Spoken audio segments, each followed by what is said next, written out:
मैं आपका बहुत धन्यवाद देना चाहता हूं कि आपने मुझे बजट 2024-2025 में बोलने का मुझे मौका दिया है। इस सरकार का लगातार ये 11वां बजट है। 11वें बजट के बाद भी नाउम्मीदगी दिखाई दे रही है और सरकार में हैं तो सरकार के लोग तो अच्छी बात करेंगे ही। न केवल नाउम्मीदगी दिखाई दे रही है बल्कि जो चेहरों पे खुशी होनी चाहिए थी सरकार बनने के बाद, वो चेहरों पे उतनी खुशी नहीं दिखाई दी।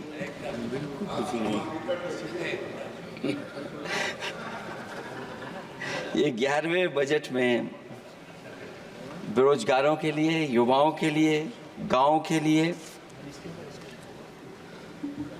और उनकी तकलीफ परेशानी का जो मुद्दा है वो 9-2-11 दिखाई दे रहा है मुझे। महंगाई में घर चलाना,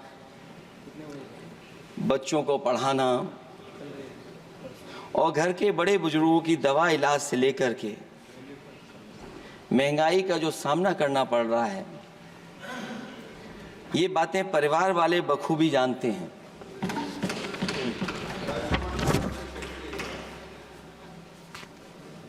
मैं जब सत्ता पक्ष के लोगों के जो आंकड़े देखता हूं और सुनता हूं, अगर इतना सब कुछ 10 साल में अच्छा हुआ है तो आप हंगर इंडेक्स में कहां खड़े हैं? अगर 10 साल बाद भी यही बात सत्ता पक्ष की तरफ से आएगी कि हम कहां खड़े हैं। आपने बड़ा सपना दिखाया make in India. Uttar Pradesh जैसे बड़े स्टेट से सबसे ज्यादा लोकसभा के सांसद चुने जाते हैं। हमें कोई बहुत बड़ा प्रोजेक्ट नहीं मिला, कोई बड़ा प्रोजेक्ट नहीं मिला। प्रधानमंत्री जी मिले हमें। और अगर कोई सभापति महोदय का कोई बड़ा प्रोजेक्ट मिला हो 10 साल में, कोई आईआईएम मिला हो, कोई आईआईटी मिली हो और जो ट्रिपल आईटी किसी समय पर उत्तर प्रदेश को मिली थी, क्या उसमें क्या सहयोग सरकार की तरफ से हुआ है? न केवल ये संस्थाएं बल्कि गवर्नमेंट जो एजुकेशन की इंस्टीट्यूशंस हैं वो सेंट्रल की तरफ से कौन सी नई आ गई? मेडिकल के क्षेत्र में कोई बड़ा संस्था आई हो? जो 2 एम्स आए हैं, मुझे याद है कि रायबरेली का एम्स भी समाजवादी सरकार में जमीन दी गई, उसके परिणाम है कि वह एम्स बन गया। गोरखपुर में भी जो एम्स आया, समाजवादी सरकार थी, जमीन दी गई, तब एम्स आया। और जो एम्स आ भी गए हैं अगर वहां 2, क्या उनमें पर्याप्त इलाज मिल पा रहा है? केवल यही नहीं, मेक इन इंडिया सपना तो ये दिखाया गया था कि अगर प्राइवेटाइजेशन हो जाएगा तो नौकरियां मिल जाएंगी। कुछ हद तक तो बहुत सी चीजें प्राइवेटाइज हो गईं, लेकिन नौकरियां कम होती चली गईं। और जो सबसे बड़ा सवाल है, जो पीड़ित परिवार के लोगों को जो हक और सम्मान मिलता है, क्या ये सरकार वो दे पा रही है? टैक्स कलेक्शन में सपना दिखा रहे हैं कि हम यहां पहुंच गए हैं, आखिरकार एक्सपोर्ट क्यों कम होता चला जा रहा है? और हम जो ट्रेड डेफिसिट है उसको कैसे खत्म करेंगे?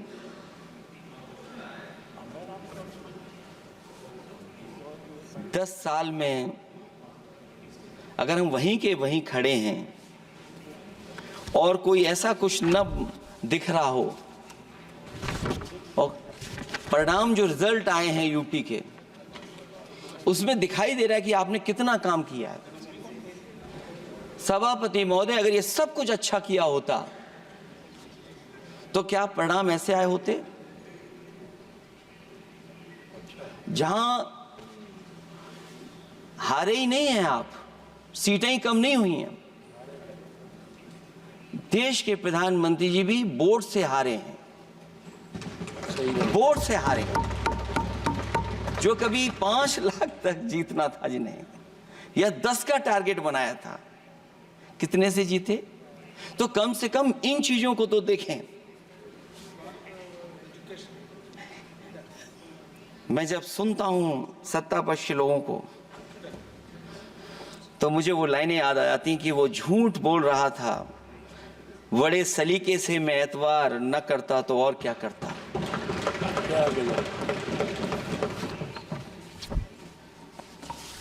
मुझे याद है कि देश के प्रधानमंत्री जी ने जनकपुर में एक झंडा दिखाया था और उस बस में 35 लोग बैठ करके अयोध्या आए थे। सभापति महोदय, उस समय भी मैंने मांग की थी कि जहां से जनकपुर से यात्रा शुरू हो रही है और अयोध्या तक बस से लोग आएंगे तो पता नहीं कितने घंटों में आएंगे।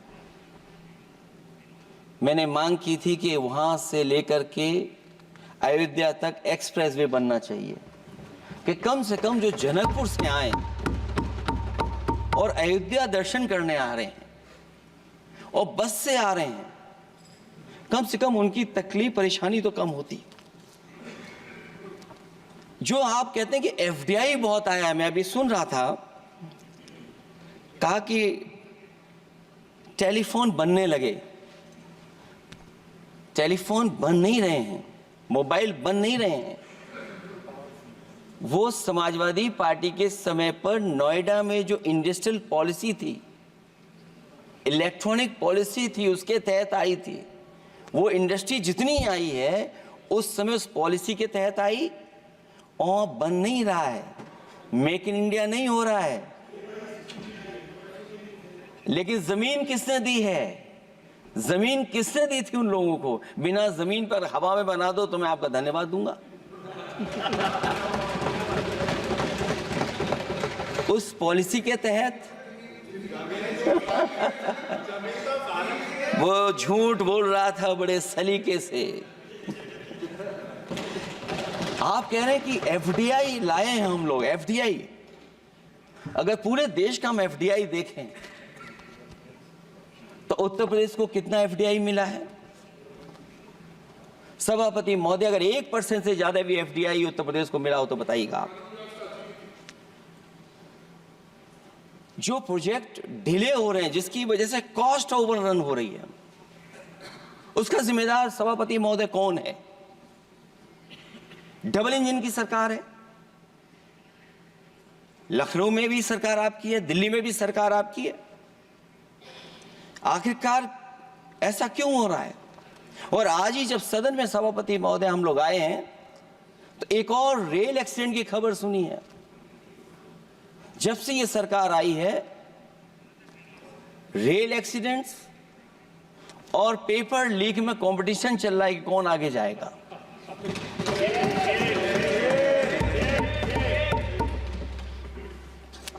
मैं तो अखबारों में पढ़ता था सभापति महोदय कि तोड़ फोड़ करके ये सरकार बनाते हैं। अभी एक सदस्य पिछली बार वो तोड़ फोड़ कर करके शायरी भी बनाने लगे हैं। जो प्रोजेक्ट और जिस प्रोजेक्ट के लिए प्रधानमंत्री जी एयरफोर्स का सबसे बड़ा हवाई जहाज हरकुलिस विमान लेकर के आए थे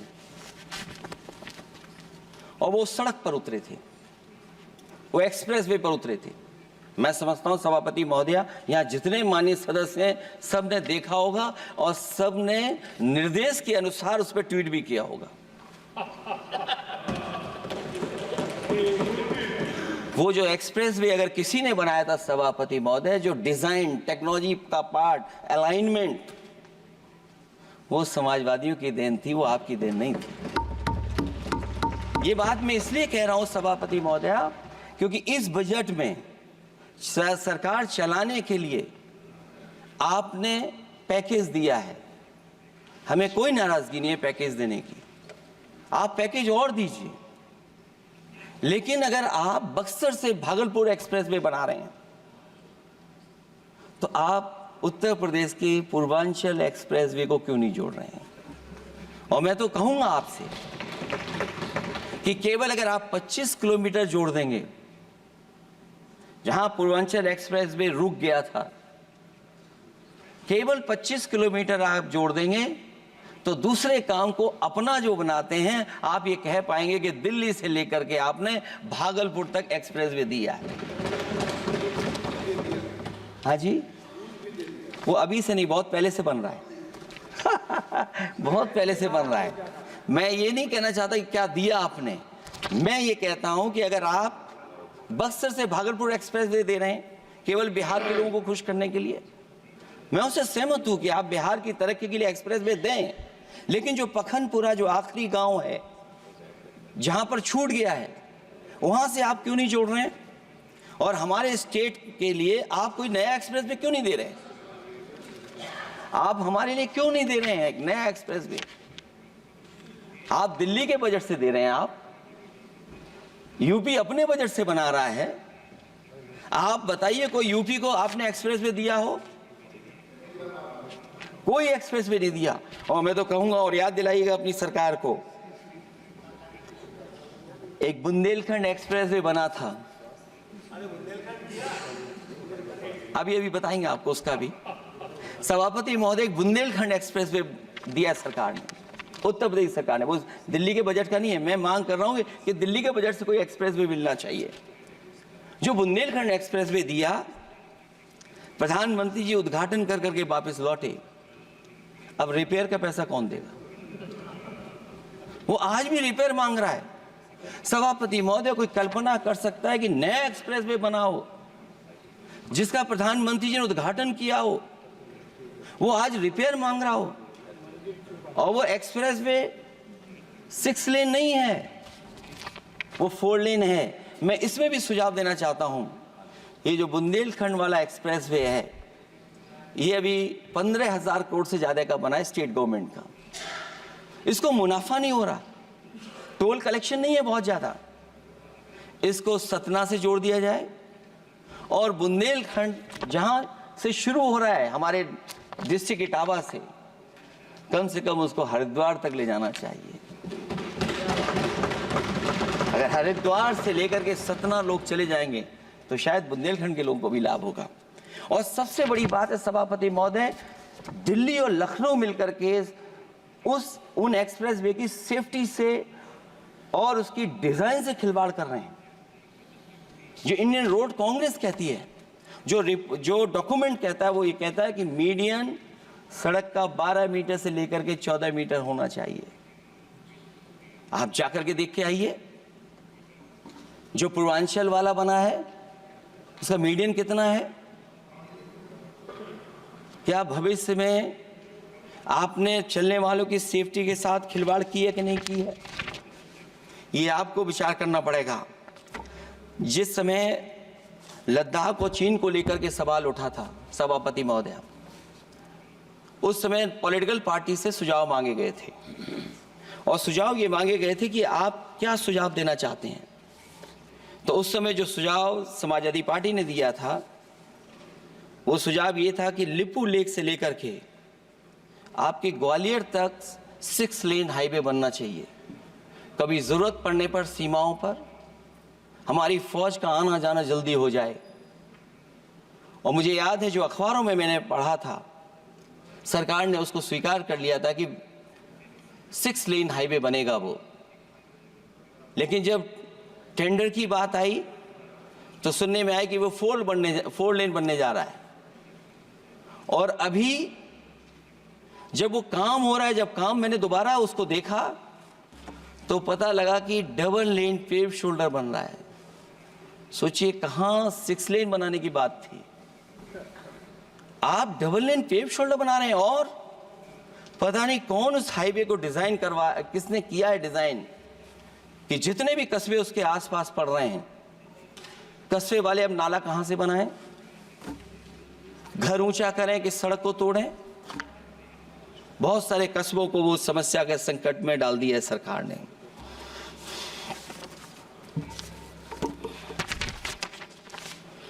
जो सरकार मंचों से ये कहती थी कि हम किसानों की आय दोगुनी कर देंगे, आज तो 11 साल हो गए सरकार को। किसान की आय दोगुनी हो गई क्या सरकार बताए? और अभी मैं बहुत सारे माननीय सदस्यों को जब सुनता हूं तो वो कहते हैं कि हम एमएसपी दे रहे हैं। अगर आप एमएसपी दे रहे हैं तो उसकी कानूनी गारंटी क्यों नहीं दे रहे हैं? आप कानूनी गारंटी दीजिए। और फिर कई बार सुनने को मिलता है कि हॉर्टिकल्चर क्रॉप्स के लिए आप क्या कर रहे हैं, उसके एमएसपी की कब तैयारी करेंगे आप? और फिर आय दोगुनी में आप कितना देंगे किसान को? जो पिछले बार बजट में कहा गया था कि एग्रीकल्चर इंफ्रास्ट्रक्चर के लिए 1 लाख करोड़ देश को मिलेगा। अगर 1 लाख करोड़ देश को मिला होगा एग्रीकल्चर इंफ्रास्ट्रक्चर को, तो कम से कम यूपी का शेयर कुछ तो रहा होगा।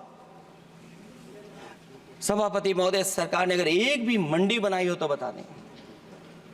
हाँ, ये अलग बात है कि अगर आप कोई चीज सुधारने के लिए कोई परिवर्तन कर रहे हैं, स्टोरेज के लिए किसी को पहले ही बता दे रहे हैं, वो बात अलग है। लेकिन किसान कहां जाएगा जहां उसको रेट मिलेगी? और फिर ये इस बजट में कहा जा रहा है कि हम 109 high yielding and climate resilient varieties लाएंगे। तो सभापति महोदय, हम अपने माननीय मंत्री से कहेंगे कि वो ग्लोबल वार्मिंग के लिए जो आप काम पिछले कितने वर्षों से कर रहे हैं, क्या हुआ उस ग्लोबल वार्मिंग का? COP21 में भी आप हुआ है, G20 में भी आपने आश्वासन दिया, और कुछ नहीं किया। तो आपको क्या लाना पड़ रहा है? 109 high yielding and climate resilient varieties. आप मुझे बताओ किसान पर कब तक पहुंचाओगे आप? और उसको पहुंचाने के लिए आपके पास क्या इंतजाम है? और फिर दूसरे पैराग्राफ में फिर बदल जाते हैं आप। अभी आप बात कर रहे हैं रेजिलिएंट वैरायटीज की, और फिर आप कह रहे हैं कि हम नेचुरल फार्मिंग को बढ़ावा देंगे। सभापति महोदय, इस सरकार बताए कि रेजिलिएंट क्रॉप सीड्स कब तक पहुंचा देंगे, उससे लाभ किसानों को कैसे मिलेगा? और फिर नेचुरल फार्मिंग जो अभी भी कर रहा है किसान कई जगह पर, उसके लिए क्या अलग से पैकेज है आपके पास बजट में? आपने तो केवल सभापति महोदय एक चीज सीखी है पार्ले जी बिस्किट से, महंगाई और मुनाफा। इस सरकार ने 10 साल में डीएपी की बोरी को, खाद की बोरी को छोटा कर दिया। इससे और ज्यादा छोटा मत करना आप। और आपने डीएपी, जब किसान डीएपी लेने गया तो सरकार ने कहा कि बिना नैनो यूरिया के आप नहीं मिलेगा आपको। मैं सरकार से जानना चाहता हूं कि नैनो यूरिया से क्या लाभ पहुंचा है किसानों को, ये बताइए। नैनो यूरिया से क्या लाभ पहुंचा है सरकार बताए।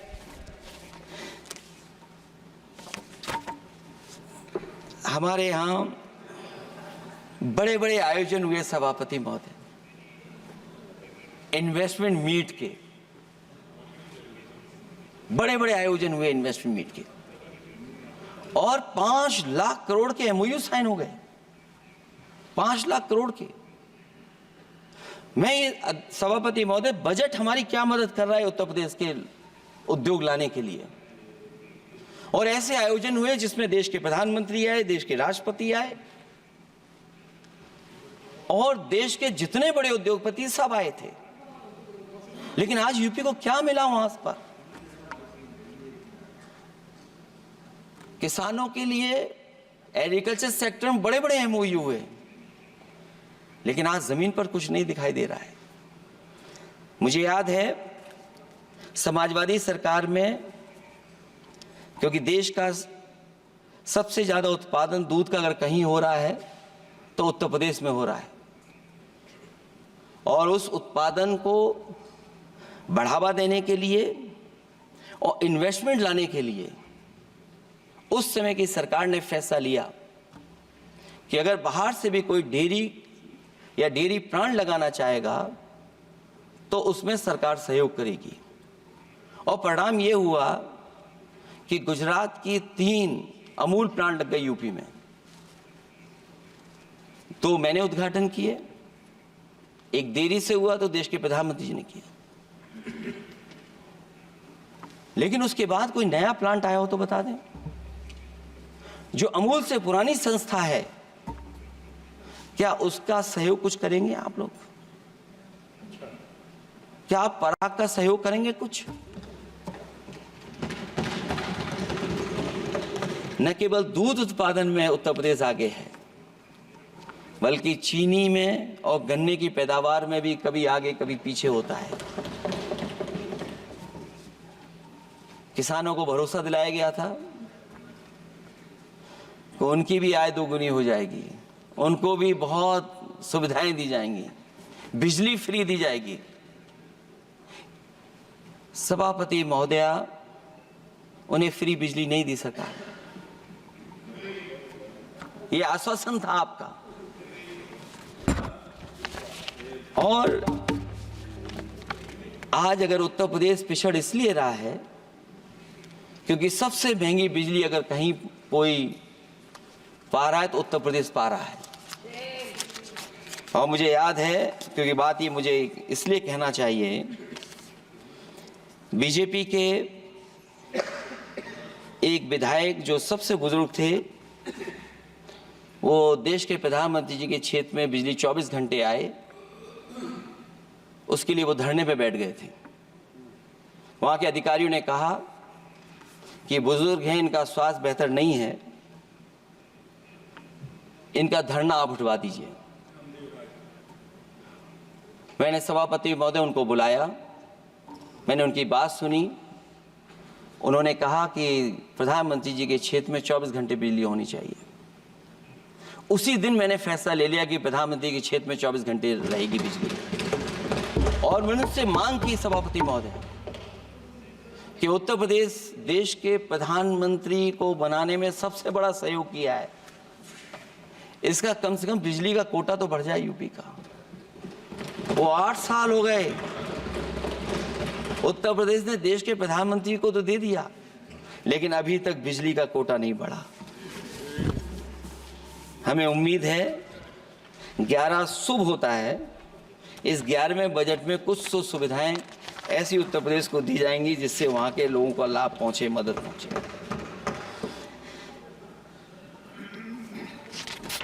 जहां किसान आत्महत्या कर रहा है, और पिछले 10 साल में सरकार जानती होगी कि कितने किसानों ने आत्महत्या की है, लाखों लाख किसान आत्महत्या कर चुके हैं। जहां किसान तकलीफ और परेशानी में है, वहीं सबसे ज्यादा अगर संकट किसी चीज पर आया तो वो नौकरी पर आया है, रोजगार पे आया है। जब सरकार का बजट मैं पढ़ता हूं तो जो स्कीम्स लाई जा रही हैं उसमें, क्या ये स्कीम नौजवान को पक्की नौकरी दिलाएगी? क्या इन स्कीम से 5,000 रुपए देकर के आप नौजवान का भविष्य बनाना चाहते हैं? आप क्या दे रहे हैं आप? और मुझे तो ये लगता है कि जो वर्क फोर्स आप बना रहे हैं ट्रेनिंग देकर के सरकार के पैसे से, अंतोगत्वा इनको भी एक्सप्लॉइट वही लोग करेंगे, उद्योगपति। आखिरकार जब इतनी टेक्निकल, इतनी ट्रेन फोर्स होगी, तो आप ये मुझे बताइए कि उसके भविष्य क्या होगा। अगर इतने बड़े पैमाने पे आप ट्रेनिंग करा रहे हो, सरकार का बजट उसमें खर्च हो रहा है, तो सभापति महोदय उनका भविष्य क्या होगा 5 साल के बाद? और जो अग्निवीर वाली नौकरी है, सभापति महोदय, कोई भी नौजवान जो फौज के लिए तैयारी करता है वो कभी स्वीकार नहीं कर सकता। जब पहली बार ये स्कीम आई थी अग्निवीर, उस समय बड़े बड़े उद्योगपतियों से ट्वीट कराया गया था कि अग्निवीर से अच्छी कोई योजना नहीं है, इनको हम नौकरी दे देंगे, हम अपने यहां रख लेंगे। और शायद सरकार में बैठे लोगों को ये बात याद होगी, क्योंकि सरकार खुद स्वीकार करती है स्कीम ठीक नहीं है, तभी वो अपनी अपनी सरकारों से कह रहे हैं कि अग्निवीर वाले जो लौट करके आएंगे उन्हें कोटा दीजिए, आप नौकरी दीजिए।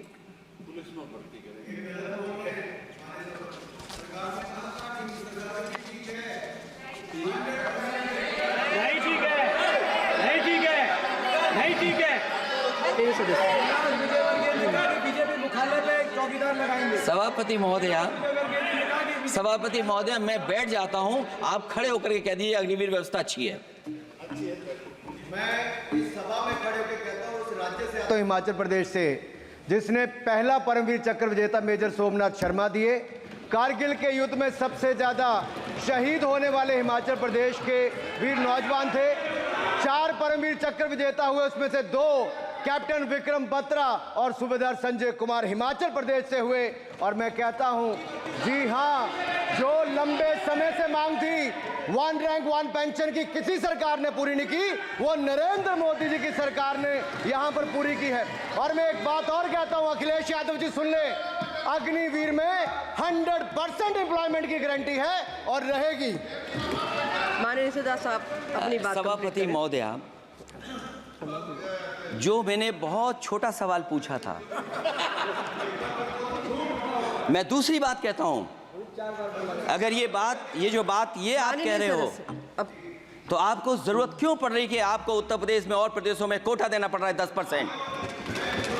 सभापति महोदय, बैठिए। सभापति महोदय, जहां तक परमवीर, रुक जाइए,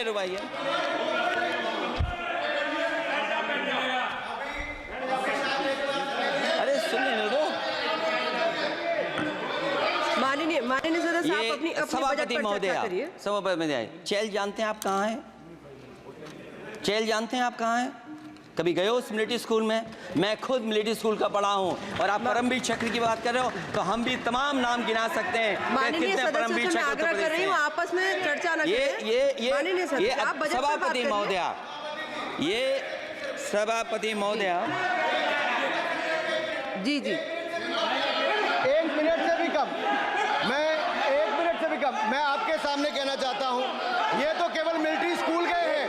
मैं आज भी टेरिटोरियल आर्मी के 124 रेजिमेंट में कैप्टन के रैंक पे अपनी सेवाएं दे रहा हूं। अखिलेश जी, केवल ज्ञान मत बांटिए। राहुल गांधी जी के साथ बैठकर अब वहां बुलाने का झूठ बोलने की आपको आदत पड़ गई। प्लीज बैठिए, प्लीज। माननीय सदस्य से मैं आग्रह कर रही हूँ, आप अपनी बजट पर चर्चा करें। सभापति महोदय, आपका समय पूरा हो गया है, प्लीज कंप्लीट करिए। सभापति महोदय, मैं इसलिए नहीं कह रहा, मैं क्या बात कहना चाहता हूँ, शायद मंत्री जी नहीं रहे इसलिए तकलीफ परेशानी ज्यादा है। और आप अरे हमारा दर्द नहीं समझोगे, हम आपका दर्द चेहरे से पढ़ते हैं। अच्छा, दर्द मैं बताता हूँ। माननीय सदस्यों से मैं आग्रह कर रही हूँ, सभापति महोदय, दर्द मैं बताता हूँ। बजट पर चर्चा करिए, प्लीज बजट पर चर्चा सभापति, दर्द मैं बताता हूँ। देखिए, दर्द बात पहुंचेगी कि नहीं पहुंचेगी। सभापति महोदय, उत्तर प्रदेश से जब से हारे हैं तब से कोई नमस्कार नहीं कर रहा है। तकलीफ वो है आपको। कंप्लीट करिए। वो वीडियो हमने देखा है कि कोई किसी को नमस्कार नहीं कर रहा है, कोई किसी को देख नहीं रहा है। चलिए, धन्यवाद माननीय। और जो अपने आप को बहुत ताकतवर कहते थे, आप अपने आप को, जिसने हराया उसको नहीं ये हटा पा रहे हैं। अब बात समझ में नहीं आई ना? माननीय जिसने हराया उसको नहीं हटा पा रहे। और अगर सभापति महोदय, अग्निवीर व्यवस्था समाजवादी लोग स्वीकार ही नहीं कर सकते। आप बजट पर पूरी अपनी बात सभापति रखिए। महोदय, अग्निवीर स्वीकार नहीं कर सकते। आप अपनी जब भी चर्चा हम रखिए, सत्ता में आएंगे, साल 2 साल, ये चलने वाली सरकार नहीं है, गिरने वाली सरकार है, याद रखना आप। माननीय सदस्य, और देखिए, आप क्यों नहीं समझ रहे हो? साइकिल हमारा चुनाव चिन्ह है, साइकिल ही आपको सरकार चलवा रही है। जिस दिन साइकिल हट गई, आप कहां बैठे मिलोगे?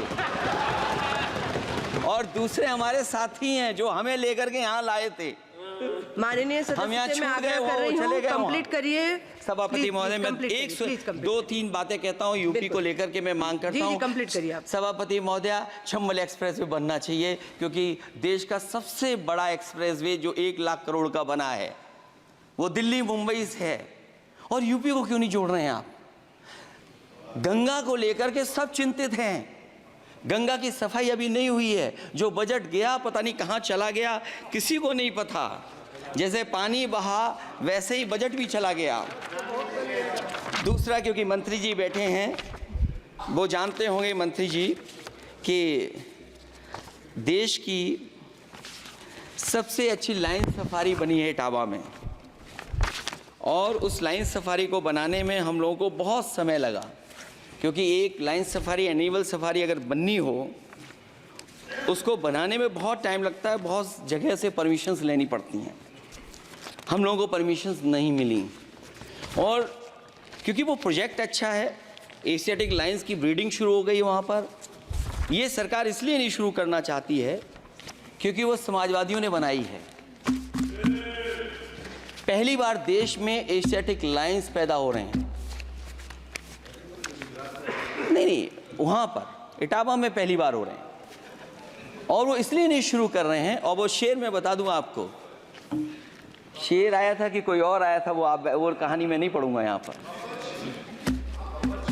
फिर मैं बोल दूंगा तो फिर कहोगे कि क्या बोल दिया मैंने, इसलिए मत बुलवाइए तो ही अच्छा है।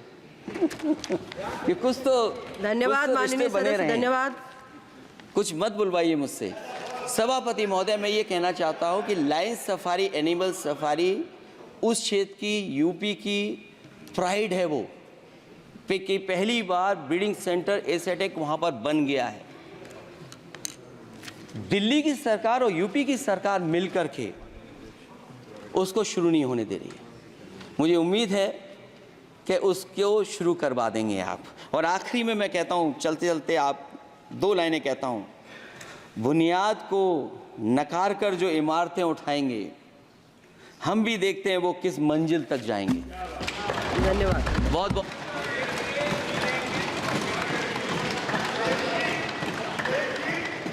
अखिलेश जी, कुछ ज्ञान माननीय विपक्ष के नेता को भी दे दीजिए। आपने अच्छा भाषण दिया, उनको भी सिखा दीजिए।